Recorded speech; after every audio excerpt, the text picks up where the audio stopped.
Welcome to lunch hour. This is Satish. పేదలకు అందాల్సిన ration బియ్యం పక్కదారి పడుతోందా? విదేశాలకు యథేచ్ఛగా టన్నుల కొద్దీ స్మగ్లింగ్ అవుతోందా? కొందరు నేతలు అధికారులు స్మగ్లర్లతో మిలాఖత్ అయ్యారా?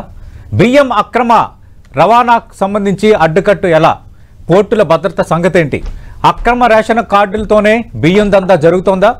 Deputy CM Pawan Kalyan port పర్యటనలో బయటపడిన నిజాలేంటి? స్మగ్లింగ్కు చెక్ పెట్టదెలా? ఇదే అంశంపై లంచ్ అవర్ డిబేట్లో మాట్లాడబోతున్నాం. చర్చలో పాల్గొంటున్నారు జనసేన నుంచి ఆ పార్టీ ప్రధాన కార్యదర్శి, ప్రస్తుతం ఏపీ ప్రభుత్వంలో ఏపీ ఎంఎస్ఎంఈ డెవలప్మెంట్ కార్పొరేషన్ చైర్మన్గా ఉన్న తమ్మిరెడ్డి శివశంకర్ గారు. మరి కాసేపట్లో వైఎస్ఆర్ కాంగ్రెస్ పార్టీ నుంచి ఆ పార్టీ అధికార ప్రతినిధి మాజీ శాసనసభ్యులు కర్ణ ధర్మశ్రీ గారు డిబేట్లో జాయిన్ కాబోతున్నారు. శివశంకర్ గారు, నిన్న మీ పార్టీ అధినేత deputy CM Pawan Kalyan Kakinada port తనిఖీలో ఈ అక్రమ బియ్యం రవాణాకు సంబంధించి అది ఇంకా ఆగలేదన్న విషయం బయటపడింది. అంటే అన్ని రకాలుగా అన్ని వైపులా సహకారం అందుతుందని నేరుగా మీ పార్టీ అధినేత డిప్యూటీ సీఎంఏ వ్యాఖ్యలు చేశారు. అంటే ఎలా అర్థం చేసుకోవాలి? ఎందుకు మీ ప్రభుత్వం వచ్చిన తర్వాత కూడా ఈ అక్రమ బియ్యం రవాణాకు మీరు అడ్డుకట్ట వేయలేకపోతున్నారు? సతీష్ గారు, గుడ్ ఆఫ్టర్నూన్ అండి. Good afternoon sir. మీకు చర్చలో పాల్గొబోతున్న ధర్మశ్రీ గారికి, కంటివి ప్రేక్షకులందరికీ కూడా నమస్కారం. నమస్తే అండి. ఒకటి మనం ఇక్కడ గమనించాలి సతీష్ గారు, 4 మాసాలు అయింది ఈ ప్రభుత్వం అధికారంలోకి వచ్చి. మిగతా 5 సంవత్సరాలు కూడా యథేచ్ఛగా విచ్చలవిడిగా స్మగ్లింగ్ కార్యక్రమాలకి నిలయం అయిపోయింది కాకినాడ పోర్టు. అందరికీ తెలుసు. పేదల బియ్యాన్ని దోచుకొని వేరే దేశాలకి వాడిని ఎక్స్పోర్ట్ చేసి డబ్బులు విపరీతంగా గడించి స్మగ్లింగ్ కార్యకలాపాలకి నిలయంగా మారిపోయింది కాకినాడ పోర్టు అన్న విషయం ప్రతి ఒక్కరికి తెలుసు. అయితే ఒకేసారి బ్యూరోక్రసీ కూడా ఏంటంటే ఇంకా సెటరేట్ కాలేదు. వాళ్ళు కూడా పాత వాసనలు వదలట్లేదు. ఎందుకంటే వైసీపీలో ఉన్న ఆ వాసనలు వదలట్లేదు. అదే పవన్ కళ్యాణ్ గారు నిన్న అసహనాన్ని వ్యక్తం చేసి, ఎందుకంటే బాధ్యతాయుతంగా ఇప్పుడు పేదల బియ్యాన్ని స్మగ్లింగ్ వాడుతున్నారు అంటే మరి వాళ్ళకి నైతికత ఏముంది ఆ వ్యాపారంకి? సో అందుకు నైతికత లేనప్పుడు ఏంటంటే స్టిక్ పాలసీ వాడాలి వాళ్ళ మీద. సో ఖచ్చితంగా నిన్న పవన్ కళ్యాణ్ గారు వెళ్ళడం, అది బయటికి రావడం, ఇంకా అది స్మగ్లింగ్ అడ్డాగా తయారైందన్న విషయాన్ని తేటతెల్లమైంది. అలాగే పోర్ట్లో కంట్రోల్ లేదండి. ఇప్పుడు బియ్యము ఇంత అక్రమ రవాణా జరుగుతుంది అని అంటే పోర్టు రాకపోకల మీద ఒక నిఘా వ్యవస్థ ఫెయిల్ అయింది అనేది నిన్న మనకు కనిపిస్తుంది స్పష్టంగా. ఒకవేళ అదే ప్లేస్ లో టెర్రరిస్ట్ యాక్టివిటీ గాని చోటు చేసుకుంటే, ఆయుధాలు స్మగ్లింగ్ గాని, డ్రగ్స్ స్మగ్లింగ్ గాని ఇలాంటివి ఏమైనా జరిగితే ఎంత ప్రమాదమో అది కూడా పవన్ కళ్యాణ్ గారు వెలికి తీశారు. కాబట్టి ఇదంతా ఒక ప్రక్షాళనకి శ్రీకారం చుడుతున్నాం 1 by 1 కూటమి ప్రభుత్వం వచ్చాక. ఎందుకంటే 5 సంవత్సరాలు కూడా బాగా మరిగారు, అలవాటు పడిపోయారు. ఒక్కసారి అలవాటు నుంచి తప్పించడానికి కొద్దిగా సమయం పడుతుంది. ఖచ్చితంగా మార్పు వస్తుంది, అందులో ఏమాత్రం సందేహం లేదు. బాధ్యులైన వారిని శిక్షిస్తాం. ఎవరైతే దీని వెనక స్మగ్లింగ్ గ్యాంగ్ ఉందో దానికి సంబంధించిన వ్యక్తులు ఎవరెవరైతే ఉన్నారో వాళ్ళందరి మీద చర్యలు ఉంటాయి. ఇందులో ఏమాత్రం సందేహం లేదు సతీష్ గారు. అంటే శివశంకర్ గారు, ఇది పేదలకు దక్కాల్సిన రేషన్ బియ్యం. మనకు తెలుసు, రేషన్ బియ్యంకి సంబంధించి జిల్లాల్లో ఈ పౌర సరఫరాలకు సంబంధించి డిఎస్ఓలు ఉంటారు, అలాగే డివిజన్ స్థాయిలో మండల స్థాయిలో డిఎస్ఓలు ఉంటారు. ఆ సరఫరా వ్యవస్థకు సంబంధించి ఎంతమంది లబ్ధిదారులు ఉన్నారో ఆ కోట ఎవరైతే డిపోలు ఉంటాయో, చౌక ధరల దుకాణం డిపోలో వాళ్ళకి అలాకేట్ చేయడం అనేది జరుగుతుంది. ఇంత జరుగుతున్న ఇన్ని టన్నుల బియ్యం ఏ విధంగా ఇక్కడికి పోర్టుకు వస్తుందని, ఎక్కడ తప్పిదం జరుగుతోంది అంటే అసలు లబ్ధిదారులు ఉన్నారా లేదన్న విషయం ఒకటైతే, రెండోది ఎవరికి సహకరిస్తున్నారన్న దానిపై మీ అనుమానం? దీనికి మనకి అనేక సమస్యలు ఉత్పన్నం అవుతాయి సతీష్ గారు. మీరు రైట్లీ పాయింటెడ్ అవుట్. మీరు ఒక ప్రశ్న వేశారు, అసలు లబ్ధిదారులు ఉన్నారా లేదా అని. అది కూడా ఆ యాంగిల్ కూడా ఒకటి మనం పరిగణనలోకి తీసుకోవాల్సి ఉంటుంది. రెండవది ఏమిటి అంటే, డిస్ట్రిక్ట్ సివిల్ సప్లైస్ ఆఫీసర్ ఉంటారు, ఎంఆర్ఓ సివిల్ సప్లైస్ ఉంటారు. సివిల్ సప్లైస్ కి, పౌర సరఫరాలకి ఒక యంత్రాంగం ఉంది. అది జాయింట్ కలెక్టర్ అండర్ లో పనిచేస్తుంటది. ఈ యంత్రాంగం అంతా ఏం చేస్తుంది అంటే ఇక్కడ యంత్రాంగం ఫెయిల్ అయిందా? ఇప్పుడు కాకినాడలో పోర్ట్లో లోడ్ అయినటువంటి షిప్ ని పట్టుకోవాల్సి వచ్చింది. మరి అంతవరకు రవాణా ఎలా జరిగింది, ఎక్కడి నుంచి జరిగింది? సో ఈ మధ్యగా రవాణా జరుగుతున్న సందర్భంలో ఈ అధికార యంత్రాంగం ఏం చేస్తుంది? రీజనల్ విజిలెన్స్ అండ్ ఎన్ఫోర్స్మెంట్ యంత్రాంగం ఉంటుంది, విజిలెన్స్ ఉంటుంది. మరి వీళ్ళంతా ఏం చేస్తున్నారు? ఇవన్నీ కూడా మనకి ప్రశ్నలు ఉత్పన్నం అవుతుంది అన్నమాట. బ్యూరోక్రసీ ఇంకా గాడిలో పడలేదు. ఎంత నాశనం అయిపోయిందంటే 5 సంవత్సరాలు కూడా అధికార వ్యవస్థ వాళ్ళు ఏం చెప్తే అది చేయడమే మరిగారు. ఇంకా వాసనలు ఉన్నాయి. చట్టము, రూలు, సివిల్ సప్లైస్ కార్పొరేషన్, దాని రూల్స్, విధి విధానాలు ఇవన్నీ గాడిలో పడాలి, ఖచ్చితంగా పడతాయి. ఒకరిద్దరి మీద సరైన చర్యలు తీసుకుంటే సాఫ్ అవుతారు అందరు కూడా. అందరికీ కూడా ఒక మెసేజ్ వెళ్తుంది.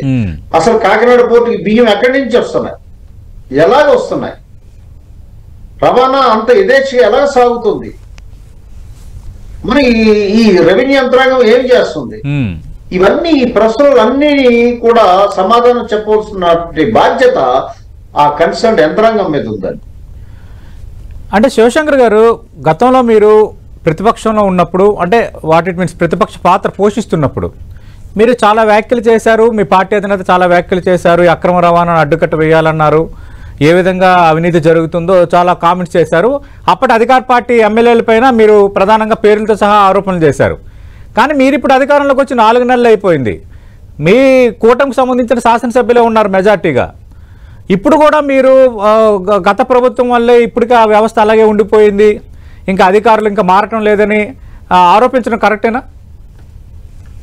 సతీష్ గారు, అవినీతి అన్నది వ్యక్తులకు సంబంధించినటువంటి ప్రాబ్లం, సమస్య కాదండి, సమాజానికి సంబంధించినటువంటి సమస్య.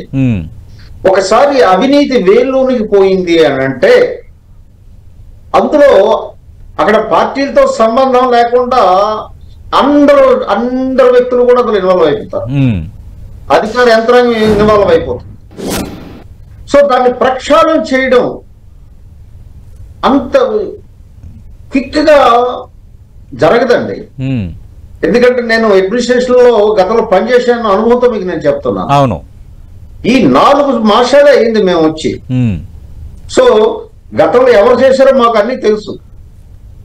ఆ ఇన్వెస్టిగేషన్లు అన్ని చేయాలి, చేసి వాళ్ళని వెలికి తీయవలసినటువంటి బాధ్యత ఉంది అధికార యంత్రాంగం మీద. వాళ్ళందరూ దారికి వస్తారు, ఇప్పుడు దారికి తెచ్చుకోవాలి. ఎందుకంటే ఇవన్నీ ఏంటంటే అవినీతి పనులు ఎటువంటి వాళ్ళు అంటే అలమండ బక్కల టైప్ అండి. మాకు విజయనగరంలో అలమండ అని ఒకటి ఉంటుంది. అక్కడ పశువులు ఏంటంటే కట్టు మీద ఉంటేనే తిన్నగా ఉంటాయి, కట్టు తింటే ఆటికి దిగి. ఓకే. సో ఈ అవినీతి పనులు ఆ టైప్ మనుషులు, వీళ్ళందరినీ అణచితొక్కాలి, ఓకే, ఆ కట్టు మీద పెట్టాలి. దానికి కొద్ది టైం పడుతుంది. అది పవన్ కళ్యాణ్ గారు తెరదీశారు. అసలు ఒక మంత్రివర్గంలో ఒక ఉప ముఖ్యమంత్రి సాక్షాత్ వెళ్ళి దాన్ని వెలికి తీసి ఆ షిప్ ను సీజ్ చేయించి, బహుశా ఇది మన రాష్ట్రంలోనే ఒక సంచలనంగా మనం పేర్కొనవచ్చు. అంటే ఆయన ఈ రైస్ స్మగ్లింగ్ మీద ఎంత నిఘాగా ఉన్నారు, దాన్ని అణచివేయాలని ఎంత కృతనిశ్చయంతో ఉన్నారు, మనకి రూఢి అవుతుంది. చర్యలు ఉంటాయి, దాన్ని ఉక్కు బాధంతో అణచివేస్తాం, డౌటే లేదు. రైట్. ప్రస్తుతం డిబేట్ లో జాయిన్ అవుతున్నారు వైఎస్ఆర్ కాంగ్రెస్ పార్టీ నుంచి ఆ పార్టీ అధికార ప్రతినిధి మాజీ శాసనసభ్యులు కర్ణం ధర్మశ్రీ గారు. కర్ణం ధర్మశ్రీ గారు, బియ్యం అక్రమ రవాణాకు సంబంధించి నిన్న deputy CM Pawan Kalyan Kakinada port తనిఖీ చేయటం, అంతకుముందు కొంత బియ్యంని పట్టుకోవటం, ఇవన్నీ జరిగాయి. అంటే గత 5 ఏళ్లలో అవినీతి ఈ స్థాయికి చేరిపోయింది, ఇంకా అధికారుల్లో మార్పు రావటం లేదు, దాని ఫలితమే ఇది, ఇక్కడ లెక్కలు తేలిస్తామని శివశంకర్ గారు అంటున్నారు, నిన్న పవన్ కళ్యాణ్ కూడా అంటున్నారు. దీనిపై మొదట మీ కామెంట్ ఏంటి? 100 కోట్లు జోబులు మారుతున్నాయని ఈ రోజు ఎమ్మెల్సీ రామ్ గోపాల్ రెడ్డి చంద్రబాబు నాయుడు లేఖ రాశారు, రేషన్ కార్డుల పైన మళ్ళీ పునఃపరిశీలన చేయాలని.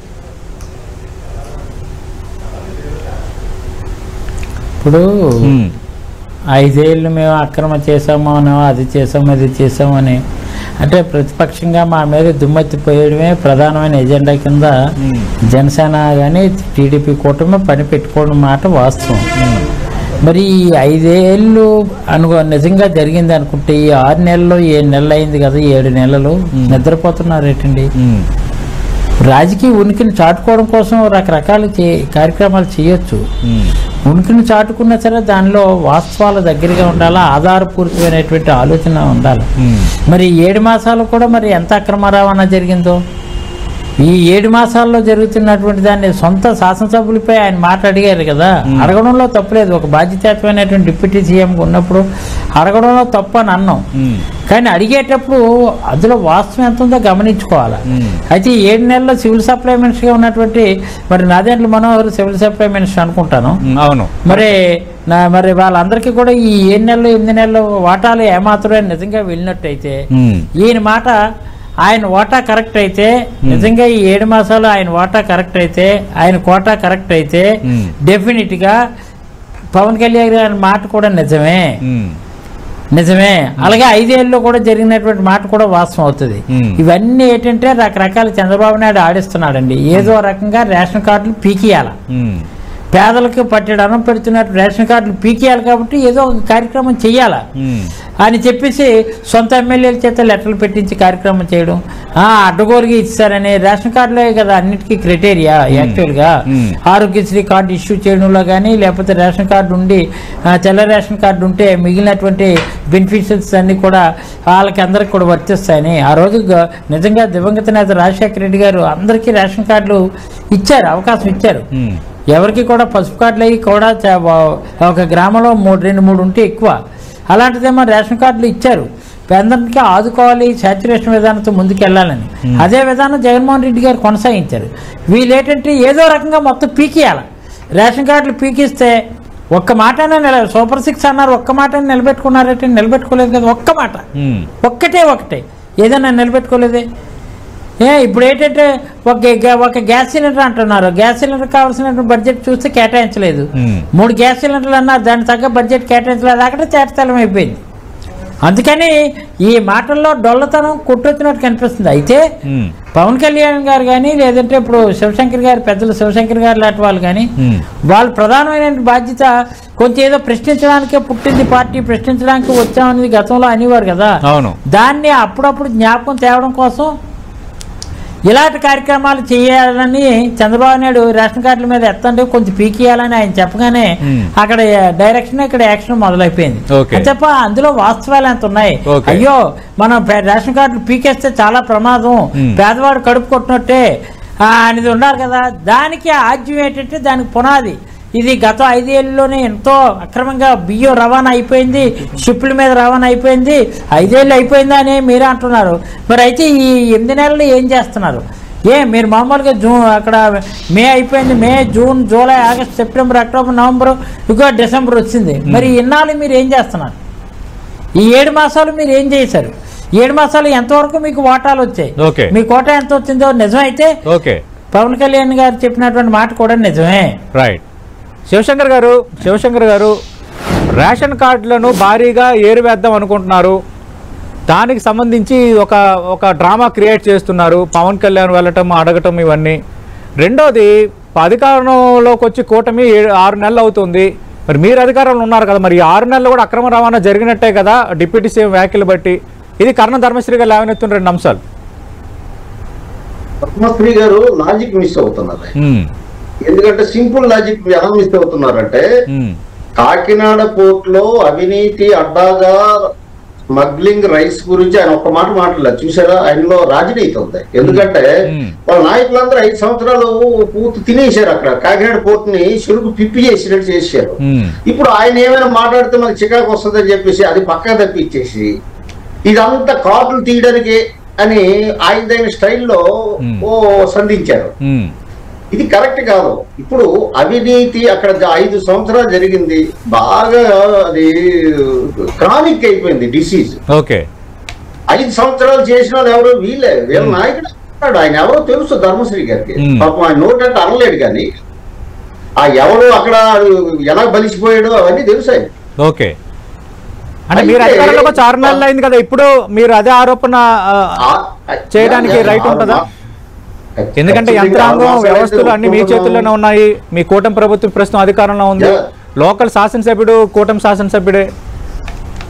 ఇప్పుడు 6 మాసాలు అయింది అన్నంత వరకు ఆయన మాట్లాడింది వాస్తవం. సతీష్ గారు 6 మాసాలు ఏంటంటే ప్రతి డిపార్ట్మెంట్ కడగడానికి సరిపోతుంది సతీష్ గారు. ఓకే, ఫినాయిల్ వేసి కడిగినా సరే కంపు పోవట్లేదు. అంత దరిద్రంగా చేశారు ఈ ప్రభుత్వం గత 5 సంవత్సరాలు. ఓకే, మరి టైం పడుతుంది. ఏం చేస్తాం ఇక్కడ ఎందుకు చేయలేకపోతున్నాం అంటే దానికి కారకురాలే. ఓకే, ఒక్క మాట ఆ రకంగా ధ్వంసం చేసేసారు అన్ని. ఓకే, ఎంత ధ్వంసం చేశారని అంటే అది మనం చెప్పలేము అనమాట. ఈ 1 అవర్ డిబేట్ కూడా చాలదు. నేను చెప్తాను.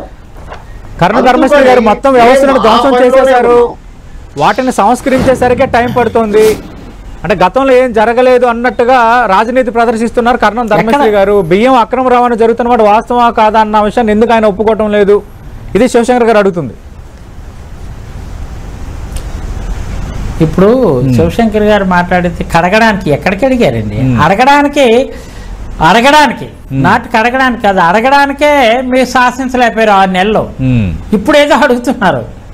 ఈ 6 మాసాలు నిద్రపోతున్నారా? ఎక్కడికి అడిగారు? ఒకటైనా అడిగారటండి.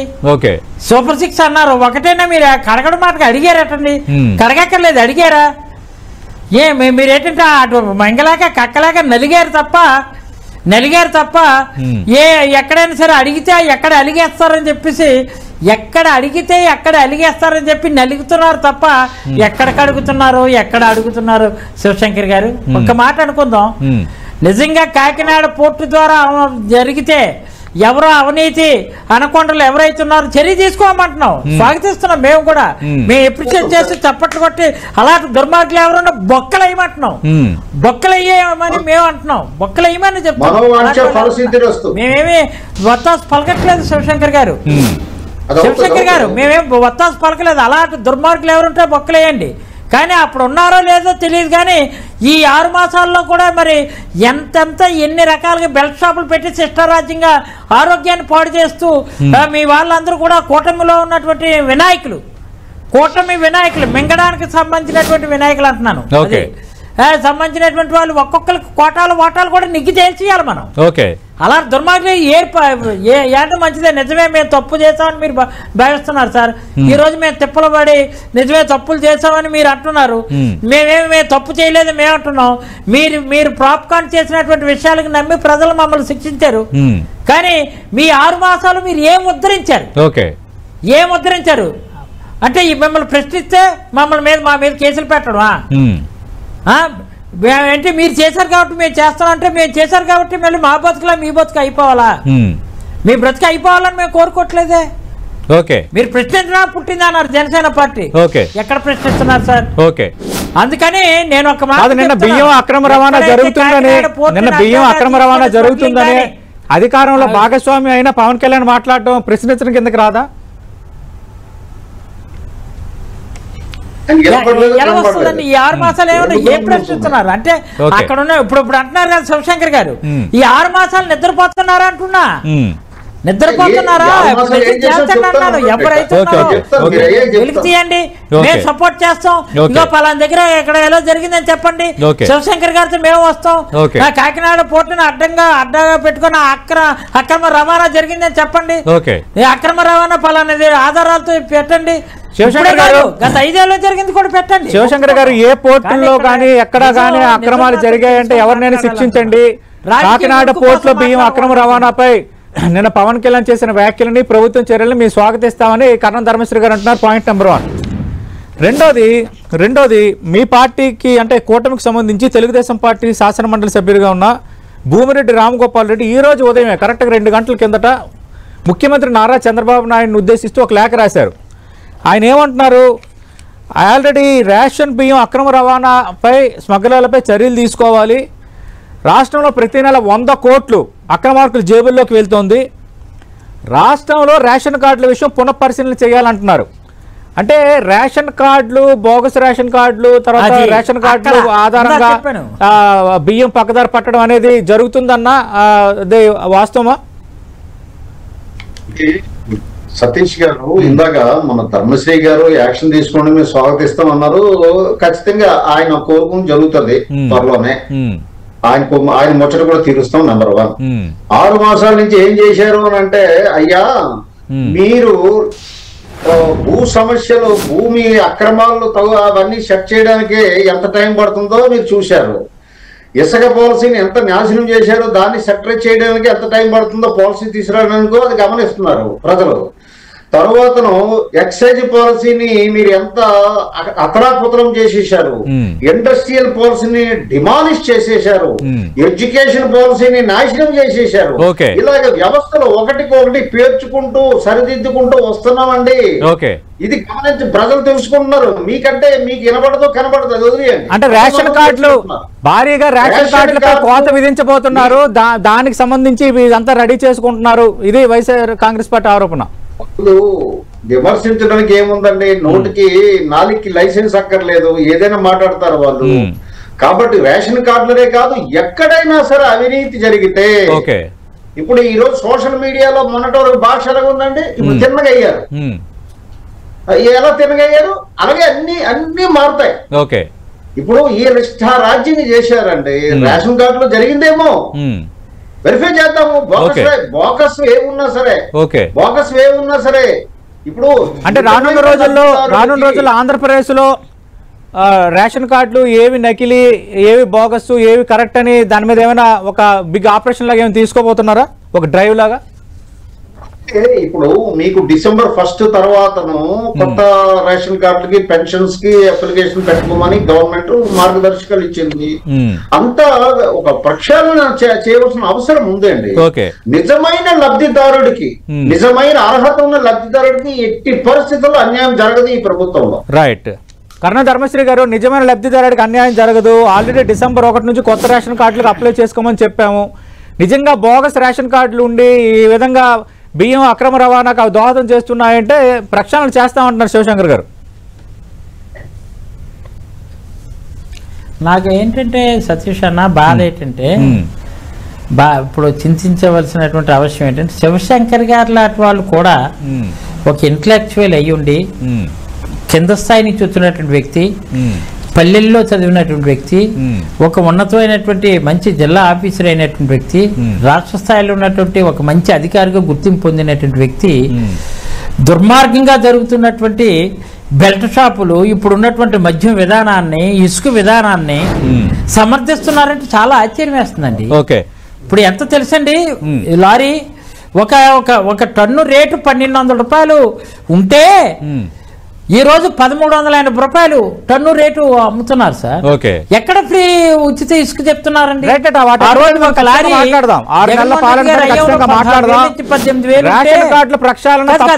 నకిలీ ఉంటే అంటే నేను రేషన్ కార్డు సతీష్ అన్న చెప్పండి. నో అంటే వీళ్ళు అంటున్నారు కదా 16,000 ఉన్నది 56,000 లారీ అమ్ముతుంటే కళ్ళు మూసుకొని మాట్లాడుతుంటే ఏం చెప్పమంటారు? నెంబర్ 1. నెంబర్ 2, బోగస్ అని వంకతో ఫోకస్ అవ్వడం కోసం ఈ రోజు రేషన్ కార్డులన్నీ కూడా అసలైన లబ్ధిదారుల దగ్గర నుంచి కూడా పీకేద్దామని ఉద్దేశంతో చేస్తున్నటువంటి ఎత్తుగడ తప్ప, నిజంగా దీని ఆంతర్యంగానే గమనిస్తే దీన్ని నిజంగా రేషన్ కార్డులలో బోగస్ అని వంకతో మిగిలిన ఏరియాలని ఎమ్మెల్యే చేత కావాలని లెటర్లు పెట్టించిస్తున్నటువంటి పరిస్థితిని జనసేన నాయకులు దయచేసి మీరు గమనించాలా. తెలుగుదేశం తాలూకు ఆంతర్యాన్ని మీరు కనుక్కోవాలా.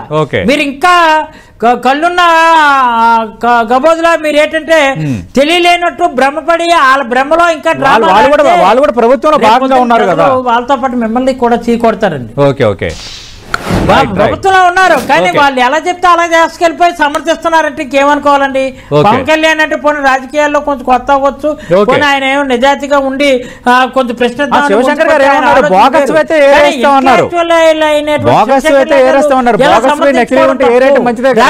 పీకేద్దామని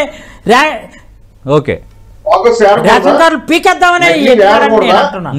అంటే ఆ పేరు చెప్పి అవినీతి పరులకి మీరు చేసినట్టు మేము చేయాలా?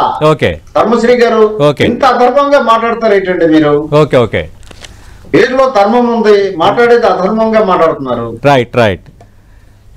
థ్యాంక్ యూ శివశంకర్ గారు, థ్యాంక్ యూ ధర్మశ్రీ గారు. మనం చూస్తున్నాం ఆంధ్రప్రదేశ్లో నిన్న కాకినాడ పోర్టులో డిప్యూటీ సీఎం పర్యటన, అలాగే ఈ రేషన్ బియ్యం అక్రమ రవాణాకు సంబంధించి కొంత పట్టుకోవటం, అంతకు ముందే పట్టుకున్న నేపథ్యం, ఇదంతా ఒక చర్చ. ఈరోజు టీడీపీ ఎమ్మెల్సీ రామ్ భూపాల్ రెడ్డి ఒక లెటర్ కూడా రాశారు ముఖ్యమంత్రిని ఉద్దేశిస్తూ రేషన్ కార్డులపై పరిశీలన జరగాలని. అంటే భారీగా రేషన్ కార్డులను ఏరివేయబోతున్నారు, దాంట్లో భాగంగా ఇదంతా జరుగుతుందని వైసీపీ ఆరోపిస్తోంది.